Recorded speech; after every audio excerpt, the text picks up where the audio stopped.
Welcome to Nature Calls, Conversations from the Hudson Valley. Our team's goal is to present science-based information about gardening and all things nature in New York's Hudson Valley. Hosts Jean and Tim, along with team members Teresa and Linda, are Master Gardener volunteers for New York's Columbia and Greene counties. So if you're interested in gardening or nature, or nuggets of information about what's happening outside your door, settle in. Enjoy the conversation. Whatever the season, we have something to say.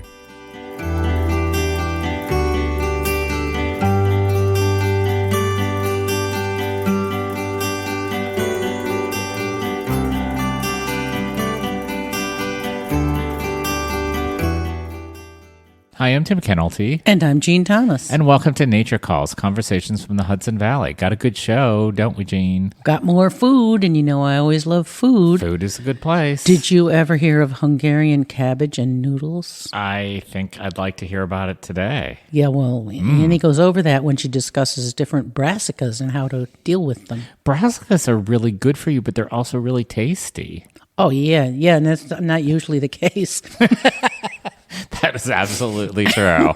And I have an episode of Good Plant, Bad Plant. I'm going to talk about one group of plants. This is unusual. Viburnums. There's good viburnums and bad viburnums. And it's a vast category. It really is. There's some that smell good and some that smell bad and some that are good for you and some that are not. And some that have great fruit and flowers from pollinators, and some that are really invasive. So it's good to really do a little bit of research, but maybe even listen today.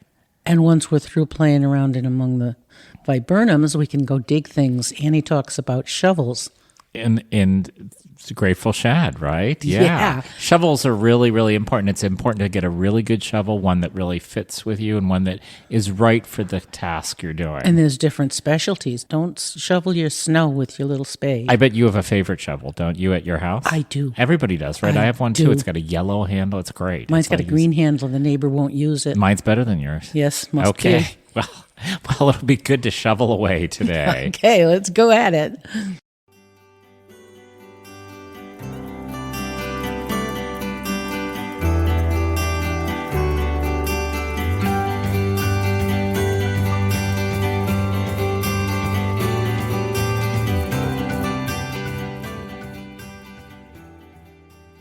Hi, my name is Annie Scibienski, and I'm a Master Gardener volunteer and a member of the Nature Calls podcast team.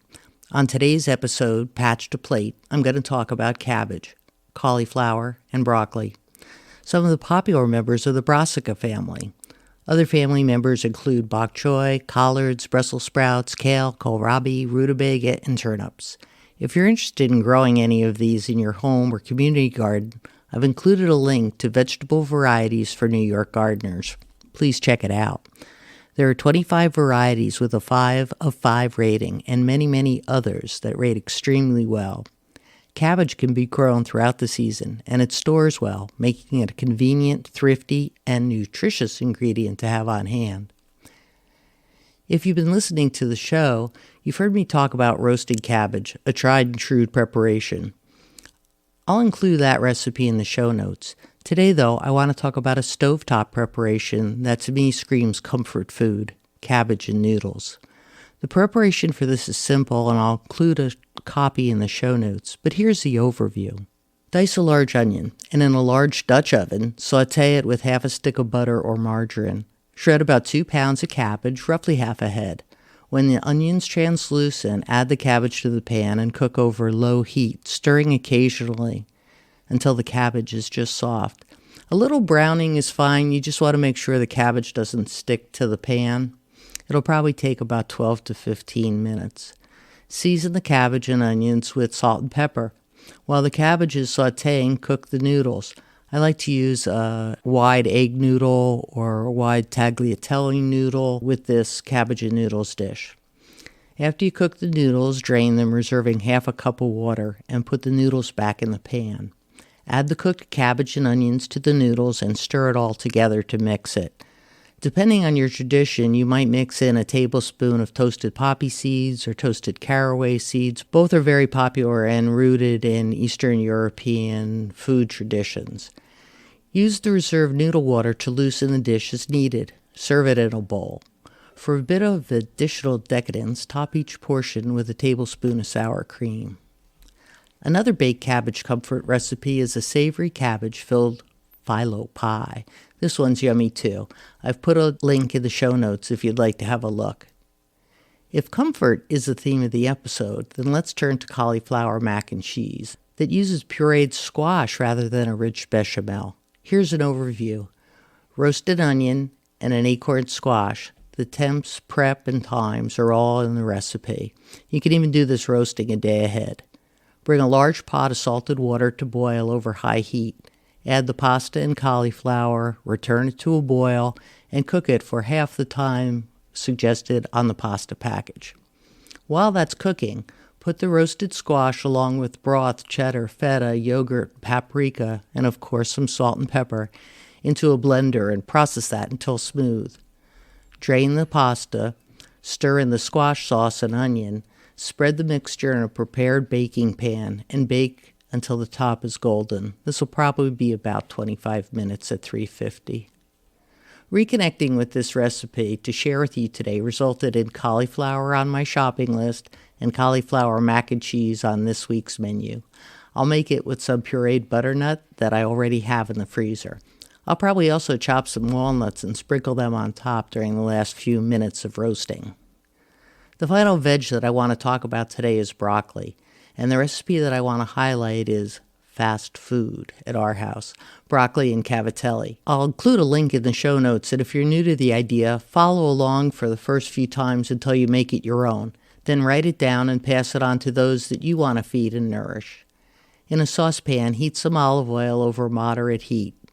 Add garlic and cook it, stirring until it just starts to get golden. Add the broccoli florets, salt, red pepper flakes, and let it cook. Keep stirring for a couple of minutes.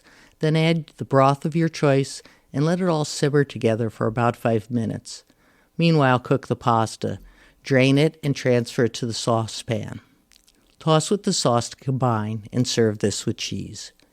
The basic recipe is also the perfect base for a protein of your choice. Sauté a few shrimp, reheat and shred leftover chicken thigh, add a 1/4 cup of cooked rinsed beans, any style, or use the broccoli and cavatelli as the base for a big common table meal. By that I mean cook up a big meal that all your people have in common. For instance, you could make this with gluten-free pasta. We like brown rice pasta. Then serve it in a big bowl and let everyone take a portion and top it with their choice of diced chicken, baked tofu, cubed leftover steak, or fish or beans. This is a crowd pleaser.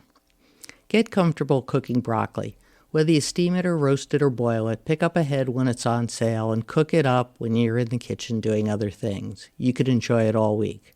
So far, this week, we've made the broccoli and cavatelli with shrimp for dinner. At breakfast, some leftover broccoli went into my omelet with mushrooms and Swiss.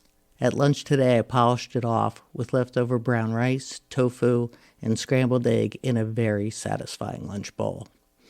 Having fresh local veggies on hand makes it easy to incorporate them into your meals. Enjoy yours with me. For other recipes, please go to the nutrition page on our Cornell website. That's it for this edition of From Patch to Plate. I'm Annie Scibienski. Thanks for listening.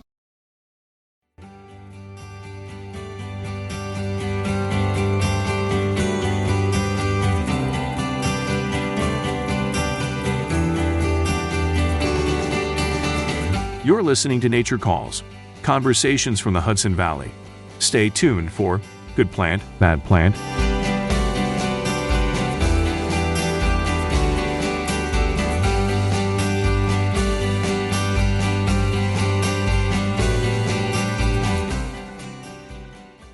Hi, welcome back to Good Plant, Bad Plant, where we focus on 2 plants per episode, one that's ecologically valuable and one that's at the other end of the spectrum. That is, it's invasive or a noxious weed. Thus, Good Plant, Bad Plant. I'm your host, Tim Kennelty. Normally on Good Plant, Bad Plant, we talk about 2 totally different genuses and species. Today, we're going to talk about one genus, Viburnums, and contrary to popular belief, there are good and bad viburnums. Well, perhaps a better way to describe this, that there is a group of native viburnums that are beautiful and beneficial. You should think about planting them, or if you already have them, encouraging them in your landscape.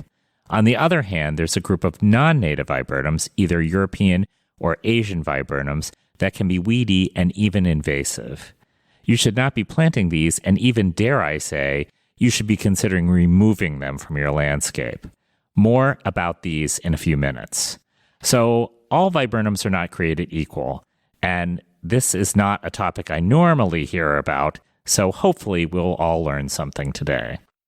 So let's start with the good viburnums. And again, by good, I mean the natives that have co-evolved with all of the other critters in your yard, like bees, butterflies, and birds. And because they have been living together and co-evolving, they often have mutually beneficial relationships, or are even essential to each other's existence. Generally, native viburnums as a genus are large shrubs or small trees that are spring flowering with plentiful, attractive fruit in the fall that is available just at the time that migrating birds need to fatten up to start their journey south, or for those who stick around to get enough nutrition to get them through the winter. And because these natives co-evolved with the birds, their fruit, unlike non-native shrubs, is composed of fats and proteins, which is just what they need for that journey or for that long winter. So which native viburnums am I talking about? Let's start with arrowwood viburnums, or Viburnum dentatum. This is an upright, multi-stemmed deciduous shrub that grows 6 to 10 feet high and wide. It's rugged, reliable plant that grows well in full sun to part shade in a variety of soils, including clay, and it will even do well under black walnut trees. It has flat white flowers in late spring that support pollinators that give way to blue-black berry drupes that are highly attractive to a long list of bird species. It's also the host plant for the spring azure and many other butterfly species, and moss species as well. An added bonus, like many native viburnums, arrowwood has attractive burgundy foliage in the fall. There's also blackhaw viburnum, or Viburnum prunifolium, which grows a bit taller, about 12 to 15 feet, and I would consider this more a small tree than a shrub. Like the arrowwood, this is a tough plant that can take sun or partial shade, thrive in a variety of soils, and can take some drought. It's an equally good wildlife plant, benefiting pollinators with its attractive white flowers in May and migrating birds in the fall. Or, if you have really dry soil, check out American cranberry bush, or Viburnum trilobum. This plant's a great alternative to the popular but now considered invasive European cranberry bush, Viburnum opulus. If I've confused you, hold on, because you can easily discover the difference between these two with a quick Google search. More to come when we talk about the bad guys. American cranberry bush is again more a small tree, which can grow to 15 feet and has beautiful bright red fruits. Unlike the fruit of the other two viburnums we talked about, the American cranberry bush fruit often persists through the winter, and then is a food source for birds in the late winter, early spring, when the nourishment is really scarce out there. And don't forget two other great native viburnums, nannyberry, one of my favorites, Viburnum lentago, and hobblebush, or Viburnum lantanoides, both terrific, but a little bit harder to find in commerce. Okay, now for the not-so-good viburnums. European and Asian viburnums have been in commerce for decades, and so it's really possible you have some of these on your property or you've planted them yourself. I know I have. We're beginning to realize that many of these non-native viburnums not only provide little wildlife value in the landscape, but in many cases they're invasive. If you don't know what species of viburnum you have on your property, pull out the Seek app on your phone or just ask a master gardener. We're always happy to help. Once you've identified the species, usually a quick Google search will tell you whether the species is native to North America or somewhere else. Suffice it to say that you should be wary if you have non-native viburnums. Not all of them are officially recognized as invasive, but as we learn more, my guess is that more non-native viburnums will be found to be, at the very least, weedy and most likely invasive. Already 3 species are included on our own Capital District PRISM invasive species list. They are linden viburnum, Viburnum dilatatum, Siebold's viburnum, Viburnum sieboldii, and what you're most likely to have in your garden, Japanese snowball or double file viburnum, Viburnum plicatum. This last viburnum is one of the very most popular for home gardeners. I had a whole stand of them in my front yard until I started finding many of them out, and they had escaped into the woods. And that's the problem with invasive plant species. They escape into our woodlands and disturbed areas and push out all of the beneficial native plants. It's a tough decision, but I either dug out or cut back all my double file viburnums. If you don't have the nerve or heart to do this and you have double files, at least cut back flowers after they bloom to prevent the plants from fruiting. The birds are very good at distributing the seeds of non-native viburnums, and very quickly you will have a problem. Also considered invasive in many states and national lists, but not yet making it to the New York State invasive species list yet, are European cranberry bush, Viburnum opulus, and leatherleaf viburnum, Viburnum rhytidophyllum. If you have these, please keep an eye on them. I know it's not easy to get rid of a plant that you love and perhaps you've even coddled over the years. Full disclosure, even though I long ago got rid of my linden and double file viburnums in my landscape, I still have a really nice leatherleaf viburnum by my deck, and I've always really liked this. The more I read and learn about the potential for these species being invasive, however, the more likely it will be that I'll be out there with my saw to make sure I'm not responsible for causing some real ecological damage. As I always say, once you know that a species is invasive and potentially harmful, you just can't unknow it. So do yourself and your ecosystem a favor, learn what viburnum species you have on your property, and act responsibly. There are plenty of beautiful native viburnums out there to ease your pain. That's it for another episode of Good Plant, Bad Plant. And as always, if you want to support wildlife, plant natives.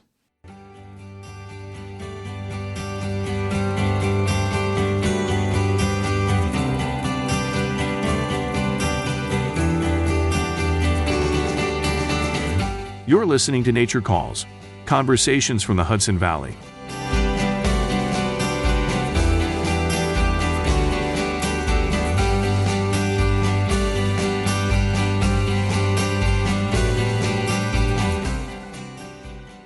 Hi, I'm Annie Scibienski. This is The Grateful Shed.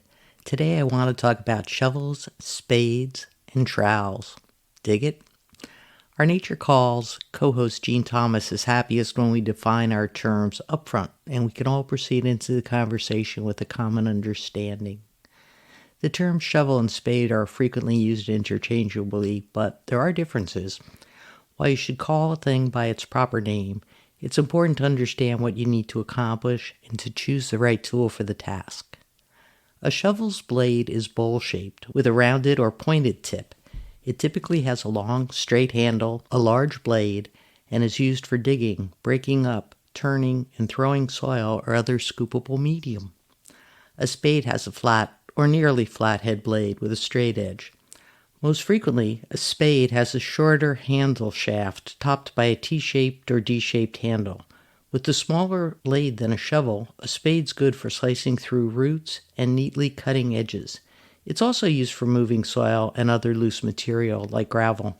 A garden trowel is similar to a spade or a shovel, but it's a small tool designed to be used with one hand. It can be used to dig holes, small holes, mixing soil and planting medium, potting plants, and even light weeding. If you're going to put a shovel or a spade in your grateful shed, most gardeners will agree that it should be a long-handled, standard, round-pointed shovel. Its versatility makes it useful for a wide variety of garden tasks, and that's good, because we all know that leaning on a shovel and praying for a hole will not get the job done. Because of the round point, it's good for breaking ground. It allows you to concentrate all your force or effort to a single point on the ground. The roll-top edge of the blade lets you put your foot atop and add foot-pound pressure to your thrust. Oomph! Once the ground's broken, with the concave shape of the blade, you can scoop up your soil and carry it or throw it without too much spillage. The shape's also suitable for mixing and moving cement or stirring your compost. When you're choosing a shovel, it's better that the top edge is rolled forward toward the face of the shovel. This helps keep the material in the shovel when you scoop or carry and prevent it from sliding off the top when you throw. The shovel has a curved edge. This is an attractive attribute for digging round holes, as so many gardeners do. The long handle lets you position your hands differently, selecting comfortable hand grips for the different tasks of digging, scooping, and throwing. The long handle provides leverage, too, when you're, say, trying to pry a rock out of the ground. The combination of the long handle for leverage, the round point for concentrating your force, and the rolled edge allowing you to put your foot into the effort combine to make the shovel a rather credible post hole digger, too. And don't let anyone minimize the value of the long handle. When the work is done, it allows you to stand proud and tall and gaze admiringly at all you've accomplished. Well, maybe you can lean on it a little. A variation on the standard round point shovel is one with a smaller blade. Sometimes it's called a border shovel or a floral shovel. It has a bit shorter long handle and the advantages that the long handle offers, but the smaller blade is lighter, so that might be easier on your back if that's a consideration. The second go-to tool that I'd want handy is the garden trowel. It's great for planting and transplanting seedlings, scooping potting mix, sprinkling soil around transplants. It's also good for digging out stubborn, long-rooted weeds. Many have a depth gauge imprinted right into the metal blade. This is a super useful feature if you're planting or transplanting to a specific depth. Press the trowel into the soil to the desired depth, scoop out the soil, plant with one hand, and sprinkle the soil back in from the trowel with the other. You'll use your trowel for close-up work. You'll be sitting, squatting, or kneeling near your work area, so handle length isn't typically a consideration. But I will say comfort is. Visit the garden center before adding a trowel to your wish list or making a purchase. Either a solid aluminum or stainless steel trowel will resist breaking or bending and be easy to keep clean and care for. There are, of course, specialty trowels that make certain tasks easier, like weeding or bulb planting, but a good all-around garden trowel is a great place to start. One thing that the round-pointed workhorse shovel or an all-around garden trowel won't do is dig or edge as neatly as a square-point spade. The spade, too, is a jack of all trades in its own way. It can cut straight edges around a formal bed or edge the lawn where the sidewalk meets yard. It can be used to pry rocks from the soil. It can be used to break up clumps. You can use it to dig straight trenches for deep row plant. You can even use the blade to scrape weeds between your tidy garden vegetable rows. Like shovels and trowels, there are many varieties of the tool called spade. I counted over 20 in the excellent reference book Smith and Hawken, the tool book for the well-tended garden by William Bryant Logan. Variables include blade size, shaft size, handle type, material and construction, or specialty use. Likely, the utilitarian one that you'll want to pull out of the grateful shed or put on your wish list is a pressed steel garden spade. Look for a solid forged head like the shovel, a top edge rolled toward the face of the blade, a long metal piece, either a strap or a socket, maybe halfway up the length of the handle, coming up from the blade and attaching to the wood handle made of hardwood, typically ash. Look, too, for a comfortable handle. Don't choose tools after window shopping or internet shopping. Go to a garden center where you can feel the tools in your hand and where an experienced seller can answer your questions about durability and care. In closing, I leave you with this thought. The invention of the shovel was groundbreaking. Thanks for listening. I'm Annie Scibienski.